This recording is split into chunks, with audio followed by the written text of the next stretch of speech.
Hello everyone. आज हम लोग विजन आईएएस टेस्ट सीरीज का जो टेस्ट नंबर 7 है, कोड है इसका 6316। इसका हम लोग 81 से लेकर 90 तक के क्वेश्चन देखेंगे। यहाँ पे इकोनॉमी की बात की गई है। पूरा टेस्ट सीरीज जो है economy plus current affair based है।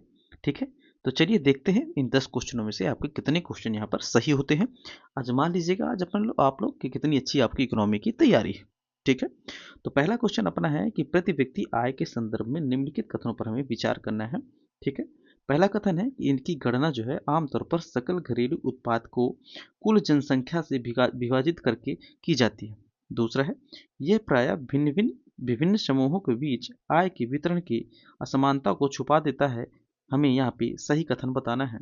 ठीक है, तो अपना इसका आंसर आप लोग टिक कर लीजिएगा या कॉपी में लिख लीजिएगा कुछ भी, है ना, और फिर देख लीजिएगा कि आप लोग इन 10 क्वेश्चन में कितने क्वेश्चन सही कर पाते हैं। ठीक है, तो आज का चैलेंज है कि अगर कोई इन 10 क्वेश्चनों में से 7 क्वेश्चन सही कर लेता है, इसका मतलब है कि उसकी तैयारी बहुत शानदार है।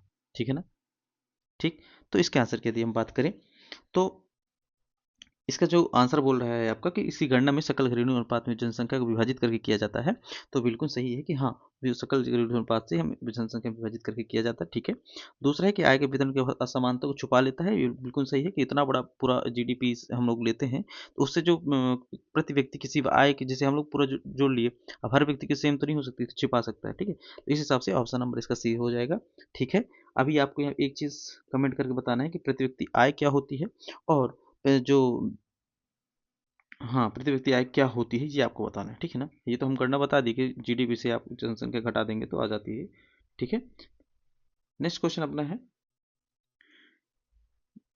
अपना है पूंजी बाजार से।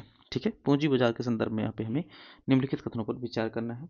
ठीक है, तो पहला कथन है कि पूंजी बाजार प्रतिभूति में निर्गमन के माध्यम से बचतकर्ता से उपयोगकर्ता तक प्रत्यक्ष रूप से वित्त पोषण उपलब्ध कराते हैं। दूसरा है कि इस बाजार में इक्विटी ऋण दोनों प्रकार के पूंजी कोष जारी किए जाते हैं और उनका कारोबार किया जाता है। तीसरा है कि मुद्रा बाजार की तुलना में पूंजी बाजार में सार्वजनिक भागीदारी सीमित होती है। निम्नलिखित में से हमें सही कथनों का चुनाव करना है। ठीक है, मैं ज़्यादा नहीं रुकूंगा, आप लोग पॉज करके अपना आंसर लिख लीजिएगा। हम लोग थोड़ा जल्दी जल्दी इसके आंसर बता देते हैं। ठीक है, तो जैसे कि इसमें बोला है कि प्रतिभूतियों के निगमन के माध्यम से बचतकर्ता वित्त के माध्यम से उपलब्ध कराया जाता है, तो पहला स्टेटमेंट इसका जो है सही हो जाएगा। दूसरा है कि इसमें इक्विटी और ऋण दोनों के माध्यम से होता है, तो बिल्कुल सही हो जाएगा। तीसरा कथन जो है कि पूंजी बाजार और जो होती है मुद्रा बाजार की तुलना में पूंजी बाजार जो है सीमित होती है। सीमित नहीं, सीमित जो भागीदारी है वो पूंजी बाजार में ज़्यादा व्यापक होती है। ठीक है, इसकी तुलना में, किसकी तुलना में, आपके मुद्रा बाजार की तुलना में। ठीक है ना, तो मुद्रा बाजार में थोड़ा कम होता है, मुद्रा बाजार में कम होता है और पूंजी बाजार में क्या होता है, ज़्यादा होता है। आइए 2 मिनट में अपन जान लेते हैं थोड़ा सा कि मनी मार्केट और कैपिटल मार्केट होती क्या है। ठीक है ना, मनी मार्केट और कैपिटल मार्केट होती क्या है, इसमें क्या क्या शामिल होता है। तो इसकी यदि हम बात करें तो इसमें जो होते हैं रेपो रेट शामिल होता है। ठीक है, रेपो रेट हो गया, रिवर्स रेपो रेट हो गया, ट्रेजरी बिल हो गया आपका, है ना, जो कमर्शियल पेपर हो गए, ये सब कुछ किस में आ जाएंगे, आपके मनी मार्केट में आ जाएंगे। ठीक है, ये क्या होता है, अल्पकालिक होता है। ये चीज़ याद रख लीजिएगा कि ये क्या होता है, अल्पकालिक होता है। ठीक है ना, तो ये अल्पकालिक होती है। ठीक है, वहीं यदि हम बात करें कैपिटल मार्केट की, तो यहाँ पे शेयर बाजार हो गया आपका। ठीक है, शेयर बाजार वगैरह इसमें जो आ जाएगा आपका, बॉन्ड हो गया, बॉन्ड वगैरह, तो बॉन्ड हो गया, डिवेंचर हो गया, ये सब चीज़ किस में आ जाता है, तो ये आ जाता है आपके कैपिटल मार्केट में। ठीक है, तो जहाँ पे हम बात करें कि कैपिटल मार्केट की जो बात करें, तो यहाँ पे सार्वजनिक भागीदारी क्या होती है, ज़्यादा होती है, अपेक्षा की इसमें कम होती है। ठीक है, और ये क्या होता है, दीर्घकालिक होता है। ये दीर्घकालिक होता है। ठीक है, कैपिटल मार्केट क्या होता है, दीर्घकालिक होता है, जबकि मनी मार्केट क्या होता है, अल्पकालिक होता है। ठीक है, इस हिसाब से हमारा आंसर क्या हो जाएगा, ऑप्शन नंबर ए इसका हो जाएगा। ठीक है, ऑप्शन नंबर ए हो जाएगा, क्योंकि तीसरा नंबर स्टेटमेंट यहाँ पे गलत है। ठीक है, अब चलते हैं नेक्स्ट क्वेश्चन पर। तो ये रहा अपना 33 क्वेश्चन। ठीक है, तो बीमा क्षेत्र के संदर्भ में है कि भारत में जो बीमा क्षेत्र है उसके संदर्भ में हमें विचार करना है। पहला ऑप्शन है कि भारत में बीमा की पहुंच सकल घरेलू उत्पाद के 2% से भी कम है। दूसरा है कि बीमा क्षेत्र में स्वचालित मार्ग से प्रत्यक्ष विदेशी निवेश की जो सीमा है वो 49% रखी गई है। इसमें हमें बताना है कि कौन सा सही नहीं है। ठीक है, क्या बताना है हमें यहाँ पे, कौन सा सही नहीं है।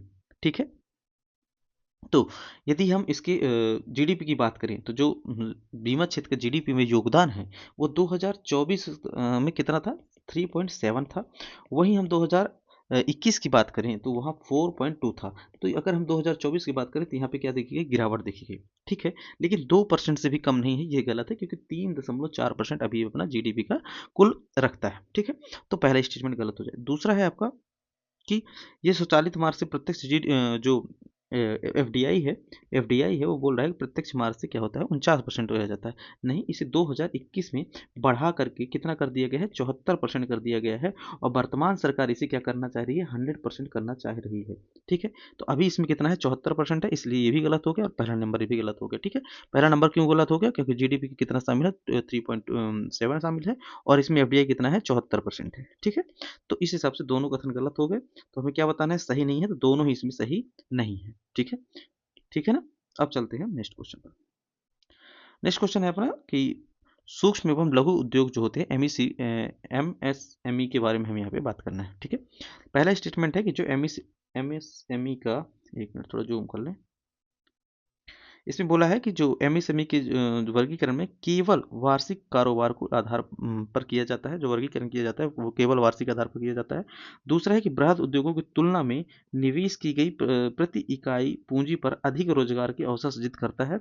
यहाँ पे हमें सही कथन बताना है, ठीक है। एमएसएमई के बारे में सही कथन बताना है। तो पहले हम यहाँ पे बात कर लें, तब तक आप लोग आंसर दीजिएगा। उससे पहले हम लोग बात कर लेते हैं कि जो माइक्रो स्मॉल और मीडियम आपके एंटरप्राइज होते हैं, या कहा जाता है एमएसएमई होते हैं, ठीक है। तो उनमें वर्गीकरण जो होता है वो दो प्रकार से किया जाता है, ठीक है। कितने प्रकार से किया जाता है इसका वर्गीकरण, तो दो प्रकार से किया जाता है। एक तो हो जाता है आपके निवेश के आधार पर, ठीक है। दूसरा हो जाता है आपके कि एनुअल जो टर्नओवर होता है, ठीक है ना, एनुअल टर्नओवर के ऊपर वार्षिक वार्षिक आपका कितना हो जाएगा, टर्नओवर जो हो जाएगा उसके हिसाब से, ठीक है, वार्षिक टर्नओवर के हिसाब से, ठीक। तो दो प्रकार से इसका क्या होता है, एमएसएमई का वर्गीकरण किया जाता है, ठीक है। अब इसके यदि हम वर्गीकरण की बात करें तो यहाँ पे बोला गया है, देखिए, जो माइक्रो स्मॉल होते हैं जो माइक्रो मतलब जो होते हैं, है ना, सूक्ष्म उद्योग जो होते हैं, उनका जो होता है कि निवेश उसमें जो होता है, यदि ये 1 करोड़ से कम है, 1 करोड़ से कम होना चाहिए, और इसमें जो इसकी जो टर्नओवर होना चाहिए, वो टर्नओवर जो होता है 5 करोड़ से कम का होना चाहिए, ठीक है ना।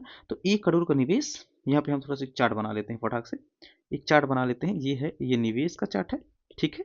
और ये आपका कितना हो जाएगा, टर्नओवर का, ठीक है। टर्नओवर के हिसाब से अब यहाँ पे हम देख लेंगे आपका माइक्रो मतलब सूक्ष्म सूक्ष्म उद्योग का वर्गीकरण, सूक्ष्म का वर्गीकरण, एक मिनट, सूक्ष्म उद्योग का वर्गीकरण, और दूसरा है यहाँ पे आपका लघु आपका एक मिनट स्मॉल का, स्मॉल का हो जाएगा, ठीक है, स्मॉल का हो जाएगा, और यहाँ पे हो जाएगा मीडियम का हो जाएगा, ठीक है ना, मीडियम का हो जाएगा। तो निवेश की बात करें यदि, तो 1 करोड़ से यदि कम का होगा तो क्या कहलाएगा, सूक्ष्म कहलाएगा, और आपका जो टर्नओवर होगा वो 5 करोड़ से कम का होना चाहिए, ठीक है ना, 5 करोड़ से कम का होना चाहिए। स्मॉल वाले में क्या हो जाएगा, 10 करोड़ से कम होना चाहिए, और इसका जो टर्नओवर है वो 50 करोड़ से कम होना चाहिए, ठीक है। और मीडियम का जो होना चाहिए वो 50 करोड़ रुपए से निवेश कम होना चाहिए, और 250 करोड़ रुपए का क्या आपका होना चाहिए, टर्नओवर होना चाहिए। तो ये क्या हो जाएगा आपके, इस हिसाब से वर्गीकरण किया गया है। तो स्मॉल वाला क्या है, 1 करोड़ का निवेश और 5 करोड़ तक का टर्नओवर। स्मॉल वाले में क्या है कि 10 करोड़ का निवेश और 50 का टर्नओवर, और मीडियम में क्या है कि 50 करोड़ का निवेश और 250 तक का यदि करोड़ का टर्नओवर है, तो वो क्या कहलाएगा आपका, मीडियम इंटरप्राइज कहलाएगा, ठीक है, ये मीडियम इंटरप्राइज कहलाएगा, ठीक है। ठीक, तो इसको हम यहाँ साइड में कर देते हैं, और इसके आंसर की यदि हम बात करें तो इसका आंसर अपना हो जाएगा, इसका अपना आंसर हो जाएगा 14, ठीक है ना। तो अपना कौन सा सही है, केवल कारोबार शामिल नहीं होता, ये गलत हो जाएगा, इसमें निवेश के आधार पर किया जाता है। दूसरा है कि तुलना के आधार पर इनमें पूंजी और रोजगार का सृजन सही होता है, ये बिल्कुल सही है, तो इसका केवल और केवल बी आंसर हो जाएगा, ठीक है, इसका बी आंसर हो जाएगा, ठीक। नेक्स्ट है अपना कि निम्नलिखित कथनों पर विचार करना है, ठीक है, जिसमें हमें बताना है कि मुद्रास्फीति बॉन्ड जो होती है वो सांविधिक तरलता अनुपात के भाग के रूप में रखे जाने के पात्र होते हैं। दूसरा कथन है कि जो मुद्रास्फीति सूचांक बॉन्ड होते हैं वो सरकारी प्रतिभूतियों के रूप में जाने जाते हैं। तो उपरोक्त कथनों में से हमें बताना है कि कौन सा कथन सही है, ठीक है। तो पहला जो हो गया कि जो हमारा इन्फ्लेशन इंडेक्स होता है, जो हमारा इन्फ्लेशन इंडेक्स होता है, वो जो होता है, ये जो होता है इन्फ्लेशन इंडेक्स जो होता है, इसे गवर्नमेंट प्रतिभूति के रूप में जाना जाता है, बिल्कुल सही बात है, ये गवर्नमेंट प्रतिभूति के रूप में जाना जाता है, ठीक है ना, गवर्नमेंट प्रतिभूति के रूप में, गवर्नमेंट सिक्योरिटी के रूप में जाना जाता है। दूसरी चीज़ है कि जो आपको ये बोला है कि एसएलआर के रूप में रखा जा सकता है, तो हाँ, एसएलआर के रूप में रखा जा सकता है, ठीक है, बिल्कुल एसएलआर के रूप में रखा जा सकता है, ठीक है।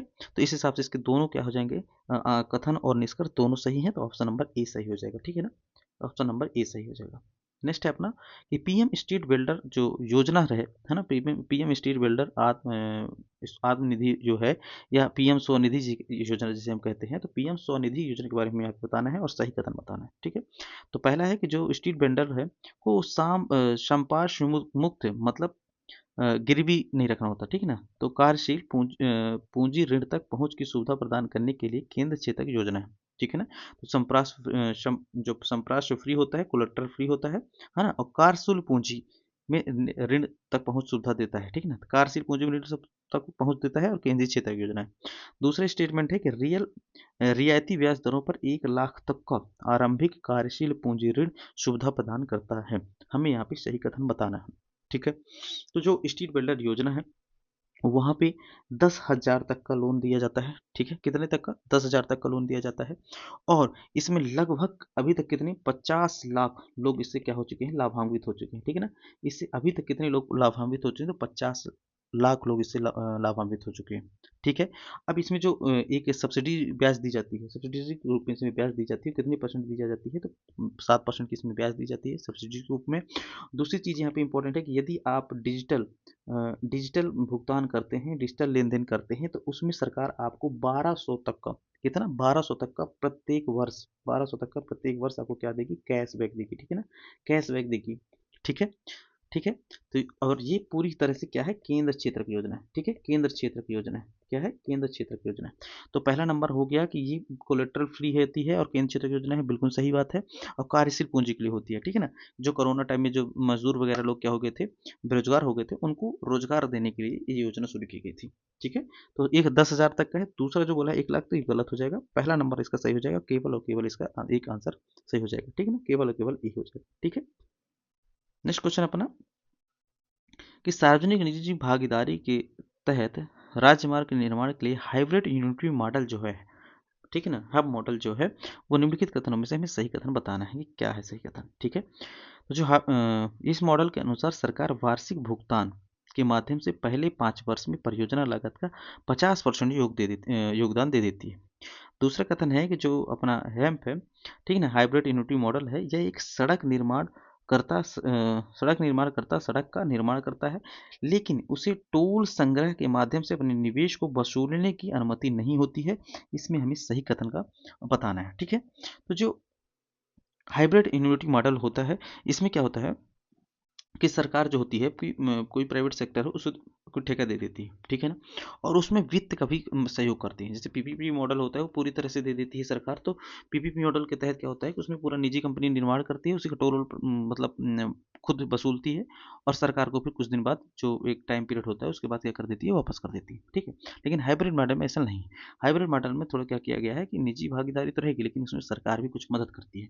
तो शुरू के वर्षों में जो शुरू का जो 5 वर्ष होता है उसमें सरकार जो होती है ना, उसको 40% कम क्या देती है, 40% का मतलब टोटल 40% का देती है, ठीक है ना, टोटल 40% का देती है। इस चीज़ को याद रखिए, तो जो 40% का उसमें भुगतान लागत करती है, ठीक है ना। और शेष जो पैसा होता है 40% दे देती है, और जो शेष पैसा होता है वो जब कार्य पूरा हो जाता है, तो शेष पैसा बाद में दिया जाता है जब कार्य पूरा हो जाता है, ठीक है ना। अच्छा गुणवत्तापूर्ण कार्य हो जाएगा तो इसको दे देता है, ठीक है, तब देती है सरकार इसमें पैसा। तो इसका जो है ना, और दूसरा, तो पहला नंबर तो गलत हो गया, 50% बोला वो पहला गलत हो जाएगा।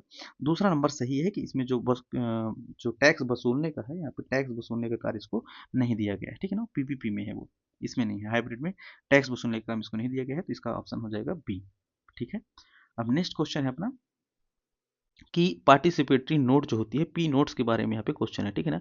पी नोट्स क्या होता है ये बताना है इसमें, ठीक है।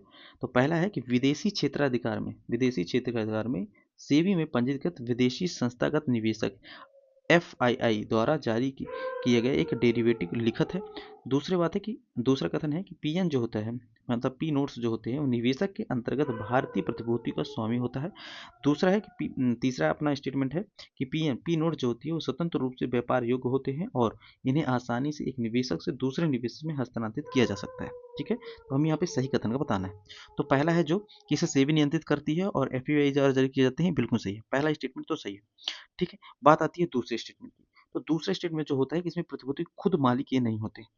जो पी नोट्स निवेशक होते हैं वो खुद इसके मालिक नहीं होते हैं, बल्कि ये जो पी नोट है ये FII जो निवेशक होते हैं उनसे ये लोग क्या कर देते हैं, खरीद लेते हैं, और बिना बिना सेबी में पंजीकृत हुए जो भारतीय कंपनियां कहीं भी निवेश करना होता है तो उसके लिए क्या करते हैं, ये एक नोट टाइप का ले लेते हैं। जैसे ये आपको दिखा हुआ कि पी नोट टाइप का एक प्रॉमिस लेटर दे देते हैं कि भैया आप ये हमको दे रहे हैं, हम इससे कर लेंगे पैसा, ठीक है ना। फिर उसके बाद जो लाभ होगा तो उस कंपनी को जो रजिस्टर्ड है वो उसको पैसा दे देगा, ठीक है। तो ये तो गलत हो जाएगा। दूसरा है कि स्वतंत्र रूप से व्यापार योग्य होते हैं, आसानी से एक दूसरे से क्या हस्तांतरित कर सकते हैं, ठीक है ना, एक दूसरे को ये दे सकते हैं पी नोट्स को, ठीक है। इस हिसाब से इसका आंसर हो जाएगा केवल और केवल 1 और 3 सही है, बाकी दूसरा नंबर है वो क्या है, गलत है, ठीक है। तो सी ऑप्शन इसका सही हो जाएगा। नेक्स्ट है कि भारत में सूक्ष्म बीमा माइक्रो इंश्योरेंस के संदर्भ में हमें विचार करना है और कौन सा सही नहीं है ये हमें बताना है, ठीक है। तो इसका पहला स्टेटमेंट है कि इसका उद्देश्य समाज के आर्थिक रूप से कमजोर वर्गों के बीच बीमा कवरेज को बढ़ावा देना है। दूसरा है कि भारत में सूक्ष्म बीमा को विनियमित करने के लिए कोई विनियामक निकाय नहीं, ठीक है। तो जो हमारा जो हमारा माइक्रो इंश्योरेंस है उसका कोई नियामक नहीं है, ऐसा बोला है सेकंड स्टेटमेंट में, ठीक है। तो यदि इसके हम आंसर की बात करें तो देखो पहला नंबर जो बोला है कि इसका उद्देश्य आर्थिक रूप से कमजोर वर्गों के बीच को बढ़ावा देना है ना, ठीक है ना। तो ये तो इसका बिल्कुल सही है कि भाई ये तो एकदम सही बोला कि भाई जो गरीब लोग हैं उनके लिए बढ़ावा देना है। लेकिन जो दूसरा बोला है कि इसका कोई नियामक नहीं है तो ये गलत है, क्योंकि इसका इरीडा तो इसका नियामक है ही, रीडा तो इसका नियामक है ही, ठीक है ना। इरीडा इसका नियामक है। भारतीय बीमा निवेशक जो भारतीय बीमा बीमा नियामक एवं विकास प्राधिकरण जो है ना, वो इसका नियंत्रक होता है। तो इसका नियंत्रण तो होता है, ठीक है। तो इस हिसाब से ये क्या हो जाएगा, गलत हो जाएगा, ठीक है। अब माइक्रो फाइनेंस जो किसके माध्यम से दिया जाता है, तो जो माइक्रो फाइनेंस है ये जैसे कोई एनजीओ हो गई या कोई हमारे जो स्व सहायता समूह हो गए, इनके द्वारा प्रोवाइड कराए जाते हैं, ठीक है। इनके द्वारा प्रोवाइड कराए जाते हैं और इसमें 50,000 तक का बीमा क्या हो जाता है, कवर किया जाता है, ठीक है ना। 50,000 तक का बीमा इसमें कवर किया जाता है। इरीडा इसका नियामक होती है, तो इस हिसाब से दूसरा स्टेटमेंट इसमें गलत हो जाएगा। तो पूछा है कौन सा सही नहीं है, तो इसका जो ऑप्शन नंबर बी है केवल 2 इसमें सही नहीं है, ठीक है। इसमें 2 इसमें सही नहीं है। अब आता है हमारा नेक्स्ट क्वेश्चन कि भारत में जो विमान जो हमारा विनामन विमानन क्षेत्र है, मतलब विमान हमारा उड्डयन वाला क्षेत्र जो है उसके संदर्भ में है कि क्षेत्रीय संपर्क योजना पूरे देश का आम नागरिक और उड़ान उन उड़ानों पर लागू होता है जहां 10,000 किलोमीटर से अधिक की दूरी तय करती है। दूसरे स्टेटमेंट है कि जो भारतीय विमानन महानिदेशालय है वो नागरिक विमानन के क्षेत्र में विनियामक निकाय है। सही कथन इसमें हमें बताना है, ठीक है। तो जो हमारी उड़े देश का हर नागरिक योजना लाई गई थी, इसमें जो है डिस्टेंस जो है वो 200 से 800 किलोमीटर तक की रेंज की इसमें बात की गई है, और ये देश के भीतर की बात है, ठीक है ना। अपने देश के अंदर की बात है कि अपने देश में आदमी कहीं भी जा सकता है, तो छोटे मोटे इसकी सुविधा दी गई है, ठीक है। इसका जो नियामक है वो सही है कि DGCA होता है, ठीक है ना। नागरिक विमानन महानिदेशक इसका क्या होता है, निदेशक होता है, और किसके अंतर्गत आता है, तो ये विमानन मंत्रालय के द्वारा आता है, ठीक है ना। विमान मंत्रालय के द्वारा के अंतर्गत आता है, ठीक। इस हिसाब से इसका दूसरा भी सही है। पहला इसका गलत हो जाएगा कि 1000 किलोमीटर नहीं बल्कि कितना, 200 से 800 किलोमीटर के बीच में इसमें क्या है, दूरी है, ठीक। अब इसमें जो ये जीडीपी का लगभग 5% है, ठीक है ना। तो ये जो इसका क्षेत्र जो है लगभग 5% जीडीपी में अपना भूमिका निभाता है और करीब 40 लाख रोजगार का सृजन किया है, ठीक है ना। इस योजना के द्वारा 40 लाख योजना मतलब रोजगार का भी सृजन किया गया है। इसके आंसर की यदि हम बात करें तो इसका आंसर केवल और केवल क्या हो जाएगा, बी हो जाएगा, ठीक है। तो ये रहे आज के 10 क्वेश्चन। आप लोग कमेंट करके बताइएगा कि आप लोगों ने इन 10 क्वेश्चनों को कितना चैलेंजिंग लिया और कितने आपके सही हुए। 10 में से आपके कितने सही हुए ये कमेंट करके हमें जरूर बताइएगा। कैसा लग रहा है आपको ये सेशन, हमको कमेंट करके ये भी जरूर बताइएगा, क्योंकि आपके सुझाव हमारे लिए बहुत महत्वपूर्ण है, ठीक है। तो यदि आप लोगों ने अभी तक हमारे चैनल को सब्सक्राइब नहीं किया है तो प्लीज़ इसे सब्सक्राइब कर लीजिएगा और हमारी इस वीडियो को शेयर कर दिया करिए, जिससे कि जो उन लोगों तक पहुंच सके जो उनके पास इसका हार्ड कॉपी नहीं है, ठीक है ना। तो इस हिसाब से विजन आईएएस की एक अच्छी टेस्ट सीरीज मानी जाती है यूपीएससी की, तो उनके तक पहुंच सके, ठीक है। तो आप सभी को अभी तक वीडियो देखने के लिए बहुत बहुत धन्यवाद। मिलते हैं कल नेक्स्ट वीडियो पर। आप लोग अपना कमेंट करके नंबर जरूर बताइएगा, ठीक है।